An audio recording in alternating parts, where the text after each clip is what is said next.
start. Hello, candidates. Welcome to Good Times Infant School KAWAALA Digital Learning.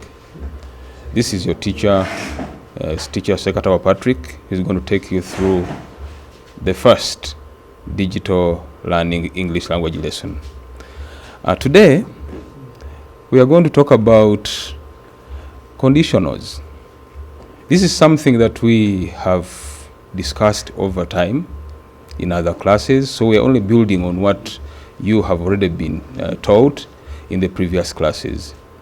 But before we can delve into the details of conditionals, we need to look at some of the vocabulary that we find in the conditionals as a topic. See, it is important to preempt a lesson so that learners don't stumble on words that will stop them from learning the way they should. So let us look at some of the words that we find in conditionals. We shall go through them first. We have condition, if, clause, conditional clause, result clause, main clause, hypothesis or imagination, subjunctive or wish or imaginary, indicative, factual. We shall go through one by one so that you can understand, so that when it comes to hinting on each of them in the course of the lesson, you won't get lost. Let us look at the word condition in the first place. What is a condition? Well, a condition can be defined as a situation that can allow or stop another from happening. I will give an example. If Mary lends Tom 1,000 shillings and promises to return it in a week, and after that week Tom fails to return that 1,000 shillings, Mary may choose to confiscate Tom's book and say, for you to get back your book, you have to give me my money first. In that way, Mary has set a condition that has to be fulfilled for the other occurrence to happen. So basically that is a condition. Then we have if. If is just a word that expresses a condition. It is one that is used in the event that if one situation does not occur, the other one will also not happen. For instance, you can say, I will go to town if I have money, meaning that if you don't have money, you won't go to town. Then we have what we call a clause.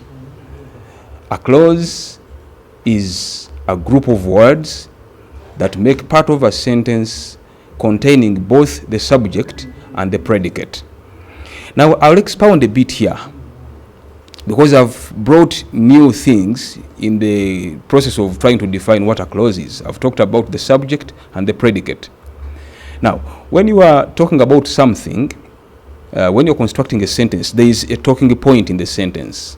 For example, if you say, Mutebi plays football, in that case, the sentence is talking about Mutebi and what Mutebi does. In that case, Mutebi is the subject, and then the rest of the words that are used to talk about Mutebi are what we call the predicate. So I will repeat, a clause is a group of words that makes part of a sentence containing both the subject and the predicate. Now we have what we call the conditional clause. We are going to look at conditional sentences, and the conditional sentences are made of clauses, as we shall see as we move on. Those clauses are two, as we shall see. One of them is the conditional clause. The conditional clause is that part of the conditional sentence that bears the condition. For example, you say, if I grow up, I will build myself a house. In that case, if I grow up, the words if I grow up make what we call the conditional clause. Okay? Because it is in that part of the sentence that the condition is set. The condition is growing up. So that is the conditional clause. Then the other part is what we call the result clause, whose other name is main clause. Now, the main clause is that part, or the result clause is that part of a conditional sentence that bears the result if the condition in the first part of the sentence is fulfilled. We have looked at a sentence saying, if I grow up, I'll build myself a house. Now, in the event that the growing up is fulfilled, the result of growing up will be building oneself a house. So, in that case, that is what we call the result clause or the main clause. We move on to another vocabulary, which is the hypothesis. Hypothesis has other meanings, but grammatically, we have bracketed it to mean imagination. You can sit down and imagine of a situation and say, well, supposing that I'm in Masaka, I can do ABCD. In that case, you are only imagining a situation that can happen in case you do something else. So that is the imagination we're talking about. Then we move away from there. We look at another vocabulary, as in subjunctive. Subjunctive is a big word, but I'll try to expound a bit to mean a wish or something imaginary. Okay, we sit down and wish. When we were still young, we would sit by the roadside and imagine that all the cars that were moving in one direction were yours. That is a wish. And in that case, we say that is subjunctive. Then there is what we call the indicative. The indicative is that part, that mood that expresses something factual. The other one, actually the opposite of subjunctive, is indicative. When you are going the subjunctive way, you are only wishing or imagining what could happen. But when you go indicative, you are expressing a fact about a situation that exists. We shall now move on from that to look at conditionals. What are conditionals? Conditionals are sometimes referred to as ifs.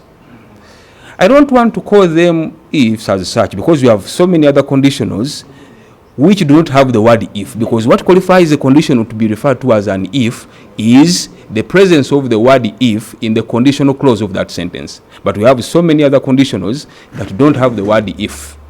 So the best name would be conditionals, though they have come to be commonly known as ifs. Now, what are conditionals? Well, conditionals are grammatical sentences with two halves, and those halves are grammatically known as clauses, in which one half depends on the other. I've just given an explanation where I was highlighting what entails a condition. You say, if Joan goes to town, she will buy me a pair of trousers. In that case, we have a conditional sentences with two clauses.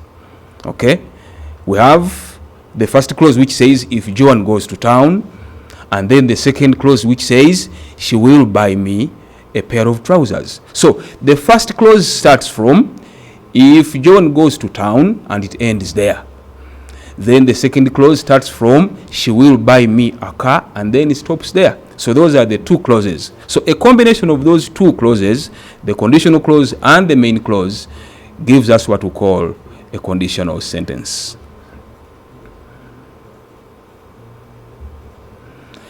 All right. As we move on,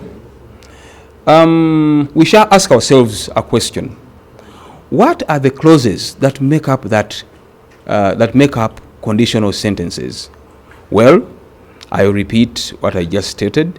Those clauses are the conditional clause, which some people love to call the if clause because it is that part of the sentence which contains the word if. If I am to go by conditional clause, I will again say it is that part of that conditional sentence which contains the condition. Okay? So that's what we call the conditional clause. In a normal sentence construction, a conditional sentence should start with the conditional clause and then end with the result clause, which has another name as the main clause. I want to repeat myself for a proper reminder.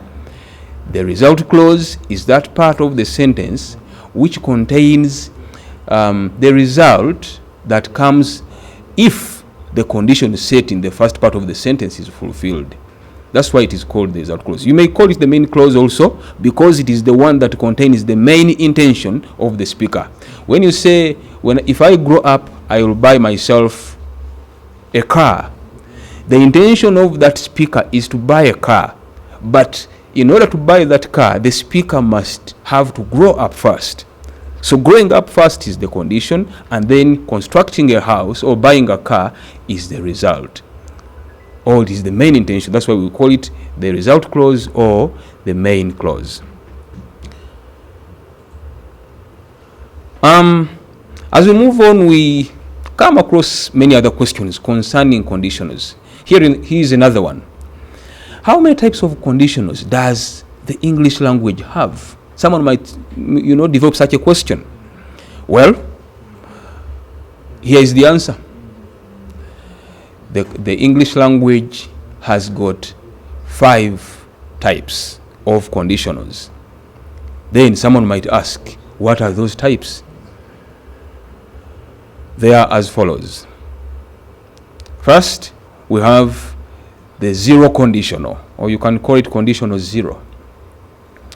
Then we have the first conditional. Others call it the type 1 conditional. Others call it if 1, if you like, if you are obsessed with calling them ifs. Then we have conditional 2.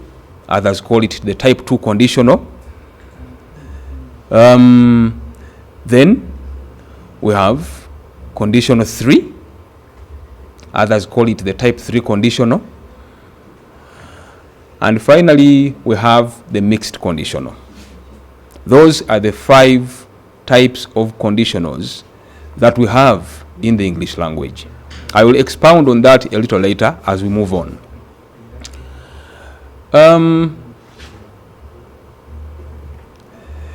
Dear learners, as we continue, we can again delve further into these conditionals by asking ourselves another question. How are conditional sentences constructed? How do we come up with conditional sentences? Of course, every sentence construction has its own rules. So there are certain things that we need to come to understand in order to come up with a comprehensive conditional sentence. Well, there are 2 different ways in which we can construct conditional sentences. The first one is we can construct a conditional sentence starting with the conditional clause. As earlier stated, the normal way of constructing a conditional sentence is by starting with the conditional clause. That is the normal way. Although the normal way is not the only way. The first one is that. And the second one is starting with the main clause or the result clause.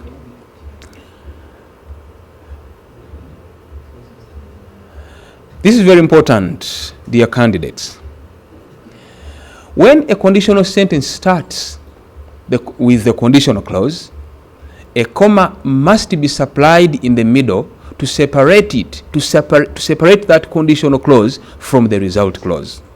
This is very, very important.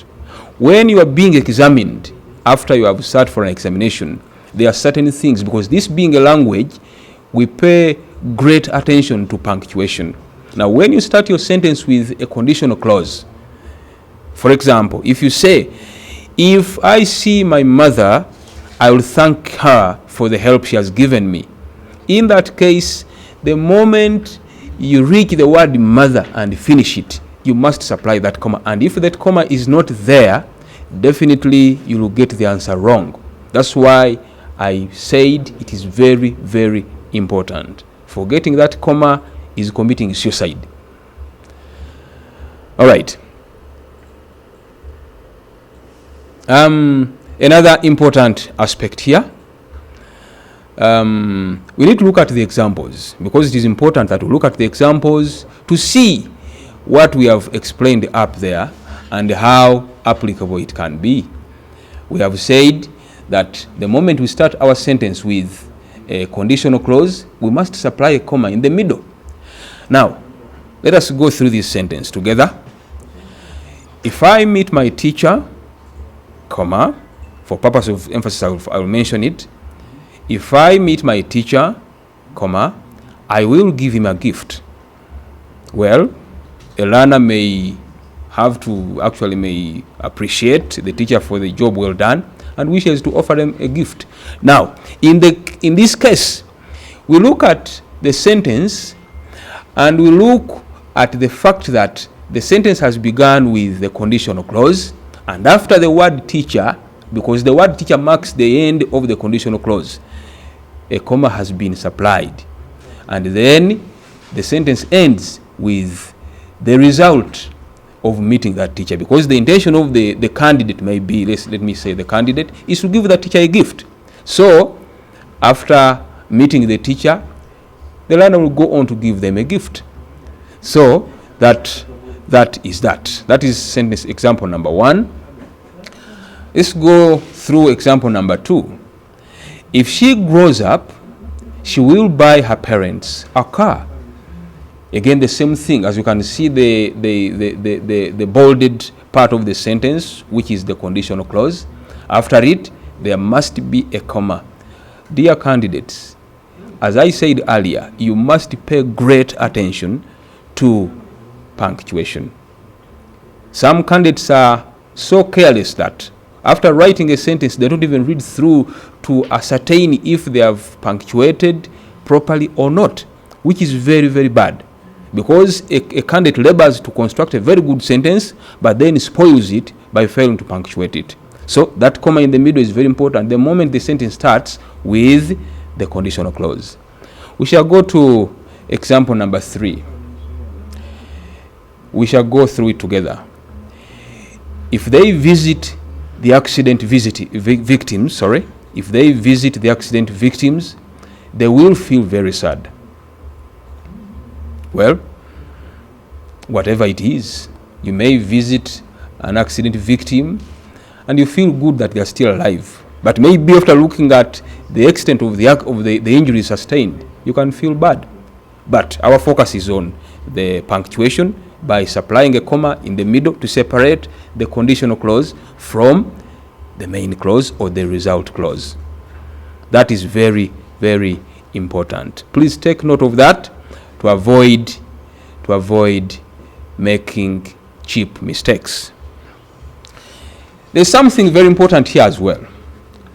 We have already seen that when a sentence starts with a conditional clause, there must be a comma in the middle to separate the two clauses. What about when the sentence starts with the result clause? Well, when a conditional sentence starts with the main clause or the result clause, no comma is required anywhere in the sentence. That's very, very important. I want to repeat. When a conditional sentence starts with the main or the result clause, no comma is required anywhere in the sentence. The only punctuation mark that you must supply is the full stop at the end of that sentence. Let's go on to look at these examples. Example number 1. I shall visit my grandmother if I get money. As you can clearly see, if is written somewhere within the sentence, not at the start. And you can clearly see through the sentence and clearly, come to a conclusion that there is no comma anywhere. So when we start our sentence with the main clause or the result clause, we do not need to supply a comma. Actually, supplying a comma in such a scenario is an abomination. You will have committed an abomination. Religiously, I would say you have committed a sin. So a comma is not needed the moment we start our sentence with the result clause or the main clause. Another example. Your brother will go to Australia if he gets aggregate 4. Your brother will go to Australia if he gets aggregate 4. Again, as you can clearly see, having started our sentence with the main clause or the result clause, a comma has been thrown out of the window completely, and only a full stop at the end of the sentence has been entertained. And this is the way to go. Dear candidates, many of you have gone on to abandon supplying a full stop at the end of the sentence. Every sentence must be punctuated by supplying a full stop at its end. Okay? The only instance where we do not supply full stops is if your answer is single worded or if it is a phrasal answer. If they ask you, for example, give one word for the underlined group of words. Listen, my mother sent me to a place where meat is sold. And they underline a place where meat is sold. And that place where meat is sold is called a butcher's. In that case, the instruction has told you to give, meaning you give only one word. After that one word, do not put a full stop at the end of that word. And number 2, do not start that word butchers with a capital B, because again you will have punctuated, and as we have said, single word answers must not be punctuated. But this is a sentence. Whenever you construct a sentence, you must put a full stop. If it is a full stop, that must be there. If it is a question mark, please supply it. If it is a full stop, please put it. If it is an exclamation mark, please put it, because it is a sentence. Many of you confuse the two, may confuse phrasal answers with the sentence answers. Maybe I will take this opportunity to define what a sentence is. A sentence is a group of words that makes complete sense. When you read a sentence, you make full sense of it. When you read a phrase, you pick part of the meaning. You don't get full meaning of it because it is only a phrase. Well, that was only an insight. I will continue. Example number 3. He will accompany me to the office if he prepares himself in time. I repeat. He will accompany me to the office if he prepares himself in time. You can clearly see that again we have started our sentence with the result clause, and so there is no need for a comma, but a full stop has been clearly accorded, as you can see. Let's move on. Another very important thing to note. Despite the conditionals being 5, that they are in the English language, in school, we only concentrate on 3 of them. We said we have the 0 conditional, conditional 1, conditional 2, conditional 3, and the mixed conditional. Out of those 5, in school, we only focus on the 3. That's why I'm not going to waste my time talking about conditional 0 and the conditional mixed, because they are not examinable, much as they exist in the language. So we are going to focus only on conditional 1, 2, and 3, and leave the others for other levels as we move on. As far as we are concerned, that's what we are going to focus on. Very important. So I don't expect questions of examples of sentences belonging to conditional 0 and the mixed conditional, because they are outside our areas of study.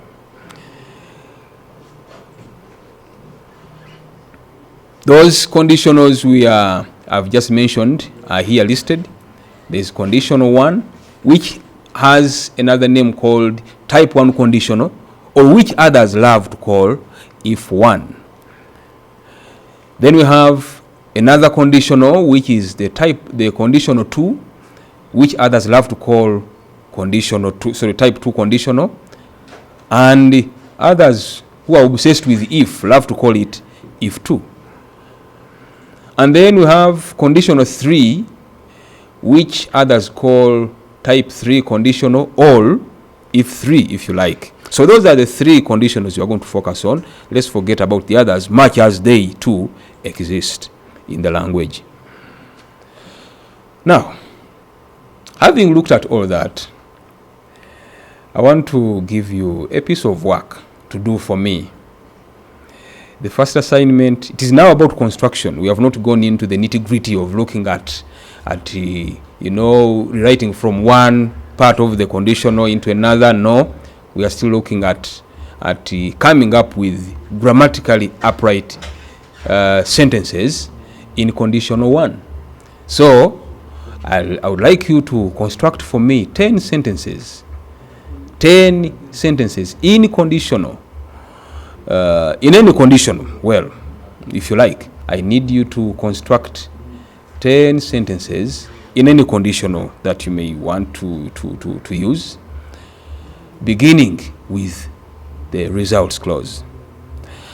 Well, dear candidates, for today, I would like to call it a day. I would like to thank you for being a good class and wish you well. See you in the next lesson. God bless you.